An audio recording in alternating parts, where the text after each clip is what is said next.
Hey everybody, welcome to Family Church Podcast. This is our number seven podcast. Can you imagine that? And we haven't been kicked off of YouTube or Spotify or whatever else we're on. They've kept us on. We own that. Can't believe that. In fact, it's growing every week. It is. And we're excited about how God's using this podcast. Today, I'm joined as always with my co-host. Felipe Mendes. I am your online pastor here at Family Church, but also co-host with Pastor Chuck on this podcast. And this week, we're going to talk about one of the multis that we are at Family Church. We're multi-campus, we're multi-service, multi-generational, but we're also multicultural, and you won't want to miss this discussion. Hey, welcome back, everybody. I want to today introduce two of our pastors who are on staff with us. And first, let's start with Joel. Joel, tell them a little bit about yourself and what you do here at Family Church. Excellent. Well, thank you very much, Chuck. I am Joel Ramos, and I am the Spanish community lead pastor. Personally, I was a pastor's kid my entire life, served and helped my dad for a bunch of years, and when he retired, I kind of retired too at the ripe old age of about 25, and went into banking. And I did my banking years and my academics was all in business. And but God had other plans. And when the time was perfect for him, then came over here to help out my church. Nice. Yeah. Well, you were already sitting in the pew. I was already sitting in the pew for about 10 years. Service, and I said, Joel, you're the man. Yeah. We're going to pay you practically nothing. Big bucks, work big bucks. 80 hours a week. That's it. Just letting you know, pastors, that's how you started ministry. Right. We're also joined by Leshu Dornis. Tell us a little bit about yourself. Of course, I'm Pastor Leshu. I'm a lead pastor for Brazilian community here for 8 years. And I'm a pastor for 37 years and come from Brazil. I live in the United States for 11 years. And I have the best time of my life here in the Family Church. Awesome. And you're from Brazil. What part of Brazil? In Rio de Janeiro State, and the city is Niterói. It's the great Rio area. I have been to Rio. Yeah? I've been on Copacabana Beach. Whoa. I've seen stuff I cannot unsee. Absolutely, Pastor. And experienced some things I won't talk about on the podcast. Yeah. So, Felipe, you're from Brazil. I am from Brazil. Tell them what part of Brazil you're from. I'm from Minas Gerais. It's the southeast. We're like neighbors of Rio de Janeiro as well, but we don't have access to the coast. Yes. And how long have you lived in the States? In the States, 7 years. 7 years. Yeah.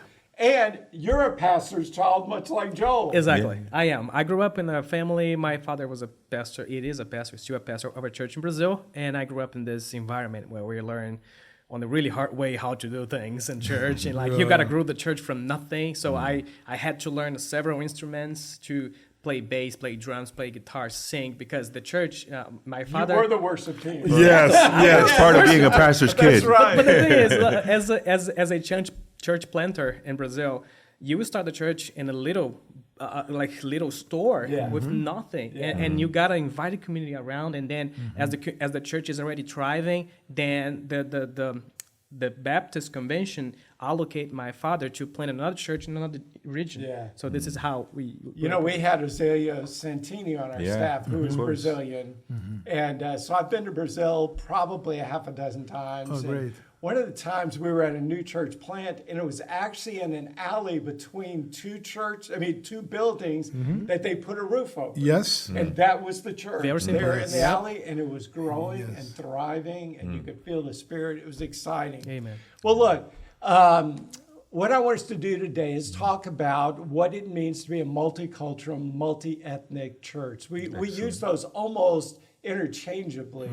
We know that there's different ethnicities, but even your ethnicity is defined by your culture. That's right. Yes. Right? So a culture we would define is a certain set, it's an ethos, a set of values and principles that a group shares together. That's right. Sometimes it's a common language, other times it's a common culture. And as a church, even though we have 3 languages, we have multicultures, right? Because our East Winter Garden culture is different than the Windermere culture, which is different than the Oakland culture, which is different than the Brazilian culture, which is different than about 5 cultures in the Spanish culture. That's right. That's right.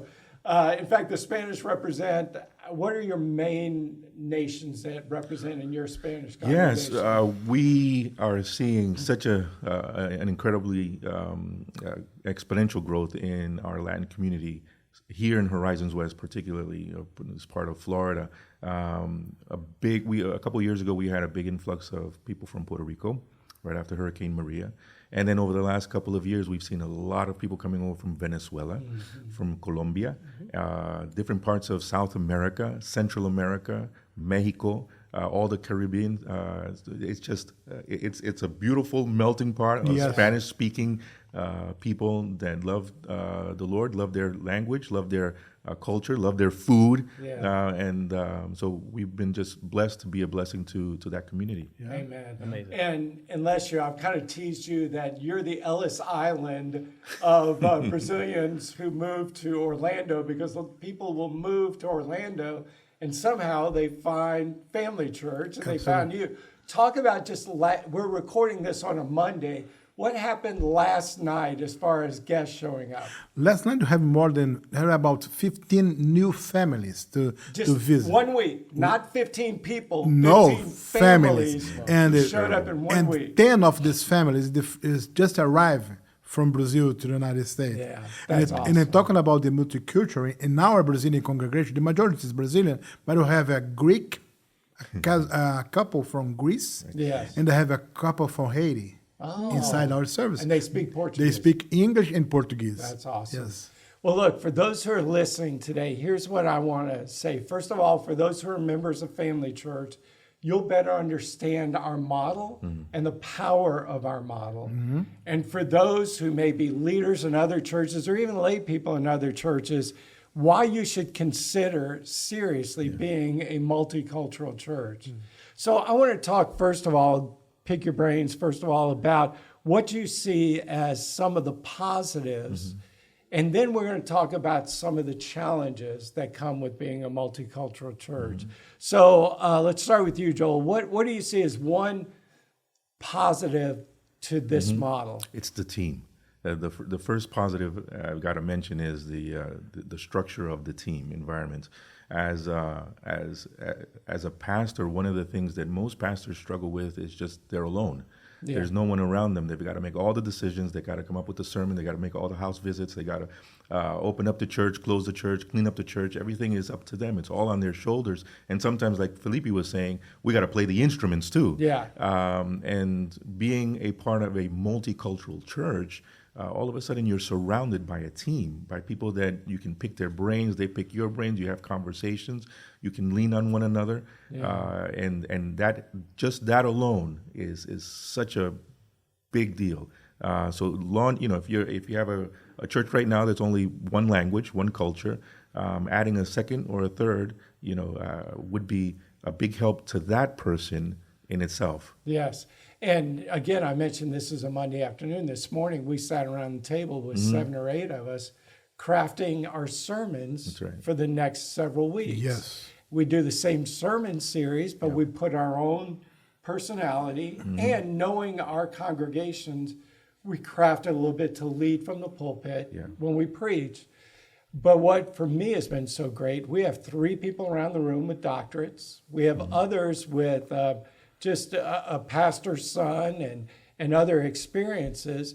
And so whenever we put a message together, we're able to hear from multiple voices. We have one guy in there who hadn't turned 30 yet. We've got another person in their mid-30s. And then I'm the old guy in the room. I don't know, Coop may be older, but I'm one of the older guys in the room. And so it really has made the messages much better. Absolutely. Being able to collaborate on that and do those messages. So, Leshu, what do you see as one of the positives of this model? This aspect you mentioned about the building the sermon together is a great positive aspect. Another one is the experience to a different environment, because it's a very special, because we have the Brazilians and the Spanish and the American all the time in all meetings. We have the mindset, the culture. Each one to speak, you feel something different. It's a great experience for us. We're reminded that heaven's going to be a little bit like that, right? Yeah, That it's not, when we get to heaven, it's not going to be an English service singing elevation music, okay? and it's going to be multicultural. And so let me just talk about both of yours a little bit real quick. First of all, our Brazilian community, I remember 8 years ago when you and I got together, and you came here basically to rent the chapel and to use that. And you had about 35 people. Yes, Pastor. And that started 8 years ago, and you were renting for a time, and we got together and said, hey, why don't we just become one? And I was amazed and humbled that you trusted us enough to come under that and to be a part of Family Church. And now, 8 years later, you're regularly running in the 300, 400, 500s on a weekend. Yes. And it would have been impossible probably to grow a church that quickly because there's so many resources you'd have to catch up on, right? Absolutely, absolutely. And then, Joel, like I mentioned, what's amazing is our Spanish service really came out of Mark Goff, who is our worship leader, who doesn't speak Spanish. No Spanish. He thought, because he has a love for music, he thought what he did, he thought, let's put on a Saturday night Spanish worship service. Once a month. Once a month. Yeah. And of course, being Baptist, when you got a crowd, hey, let's get somebody to give a devotion, right? That's right. And then not long it became, somebody will do a sermon. Right. Well, don't forget the offering either. Oh, yeah, we got to take them an offering too, right? But miss then you had a core group of about 16 that got together, and we together said, you know what? Let's look like our neighborhoods, and let's start a Spanish congregation. And just yesterday, just Saturday, you had a women's conference with how many? Well, we had a great women's conference with about 60 women. 60 women in just the women's conference. Just the women. So we're not talking the men, we're not talking. And so this last Easter, how many did you have? We had over 400 people. Over 400 people this last Easter. Yeah. Do you know how many churches that have been in existence for 50 years would love to have 400 people, right? Yeah. And I think that's one of the powers of the multicultural. Because, first of all, and I know this is going to be a controversy to some people, but I'm just going to say it. Somebody has to say Somebody it. has to say it. Yeah, you're the winner. When people hear family church, they think good things, they think healthy, right? The B sticker that's on everybody's cars, it's attractive. So you're already, and again, I'm going to say it, a positive product brand that you're a part of. Now, we know the church isn't a product That's right. or a brand. But right. people think that way, right? There are some churches, when you mention their name, people go, oh, that's the church that's always fighting, or that's a church that split 3 times, or that's a church that ran off their pastors, or that's the church that protest everything, right? Right. I think we have a good reputation. It with adds, everybody. it adds credibility. Absolutely. Yeah. So if somebody talks to their neighbor about family church, I think they think positive things about it, right? Yeah. A lot of it is because of people like him and Troy who are able to get things out there about our church, our social media presence. We got to make sure everything is being filtered by specific standards, so we don't come across with some weird message. So we make sure the message is clear. I'm always aligning content with Chuck. So I really appreciate, Chuck, your time you take to revisit the things before we publish them, to make sure this is aligned with the church's vision, because thankfully, thank God, we have this great image, and we don't want to. Well, a lot of that comes from authenticity, too. Yeah. It just comes across as it's who we are. Yeah. Regularly, we see visitors and say, we go to my car in front of the church and they read Family Church. Yeah. That's why I'm here. Yeah, absolutely. So, we're going to talk now about some of the challenges. And I'll just throw this out here. One of the challenges is, even though we have shared space and shared resources, which is a great plus. blessing, Right.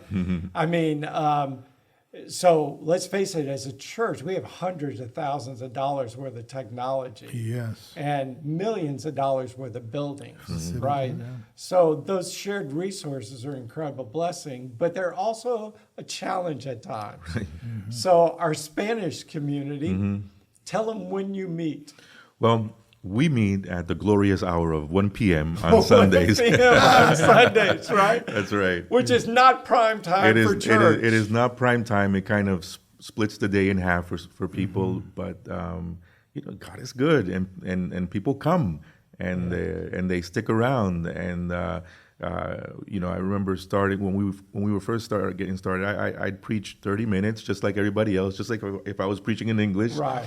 And then after the service, they're like, Pastor, but Keep where are we going. going? Keep going. Yeah, let's keep going. So I start preach 45 minutes, and then, all right, everybody go home. And they wouldn't go home. They'd stay here, and they'd hang out after church, and the food and the camaraderie. It's just a wonderful experience. Yeah, in fact, that became such an issue that on Saturdays, once a month, you That's do right. Sábado Familia. That's exactly a good pronunciation, Right? too. Yeah, Yeah, Sábado I'm Familia. learning. Yeah, so once a month on a Saturday evening, we get together for 3-4 hours, starting at 6 o'clock in the evening. Playing dominoes. We play dominoes. We play a bunch of different types of games, and lots of food, some worship. But God is glorified. We build community, and we're building up the church, and people are getting saved, and people are getting baptized. We do all of our baptisms on the Sábado de Familia, and we celebrate And families you're and baptizing a ton of people. Yeah, Families being baptized together. Praise God. And then, Pastor Leshu, it's still a challenge for Brazilians, but Brazilians love the nighttime. Yes. So tell them what times you meet and what campuses. And we have it in 3 campuses. We have it in Lakeside, Windermere, and Four Corners. And the Lakeside and Four Corners at 11 o'clock. And totally full, really Totally need full. 2 services on both of those. We had 9 to 5. In a portable. In a the double portable. portable, Double right? portable. You remember it's a little portable. We enlarged it. Yes. And now it's Yeah, a small you've outgrown place. it, yeah. And the Windermere have it every Sunday 6:30 p.m. With the main service. After the service, we spend 1 hour and a half in the gym for fellowship time. Yes. I knew it was a different culture whenever y'all did a prayer night and it began at 10 o'clock. Yeah, yes. This is different. In fact, you had me preaching at 9 o'clock last Saturday. That's bedtime for this boy, right? And also here, we have it in the December 31st, we have a service starting 10 p.m. and it finish at 12 a.m. Yeah. And we spend two hours in that dinner That's in right. the gym. Yes, That's yes. Brazilians. He's a Brazilian. Yeah. And so there are some challenges, Yeah. but the challenges are worth it, They are. right? I mean, even the way we communicate with each other, we're having to learn, right? Because what's interesting is like whenever we share information in English, we just want the information out there. But a Brazilian's going to ask you a bazillion questions about that information. And at first they thought, why? Don't you trust me? But for the Brazilian culture, it's if we don't ask questions, then that just shows we're not interested in it. Yes. And a question shows interest. Yes. So we're having to learn all of those dynamics. Right. And when we print things, right? We have to constantly think Yeah. 3 cultures. We just did our B team celebration. So the banner had to say, thank you. It had to say, Gracias. gracias. Obrigado. Obrigado, right? Yeah, So we had to put that on the banners.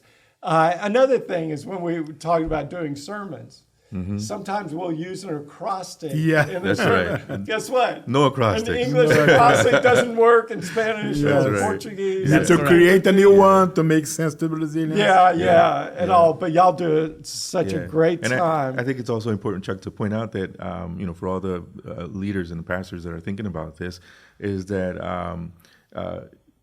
what you have brought to the table for us is the ability and really the challenge that this is not just a translation. No. Lesio and I are not just translating into our languages what English Family Church is all about. It's not a scripted or a manuscripted sermon that we're putting into our languages.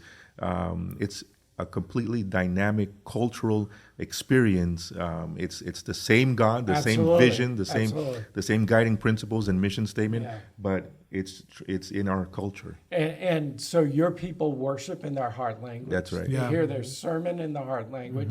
And I thought you were going here, but I need to make this distinction.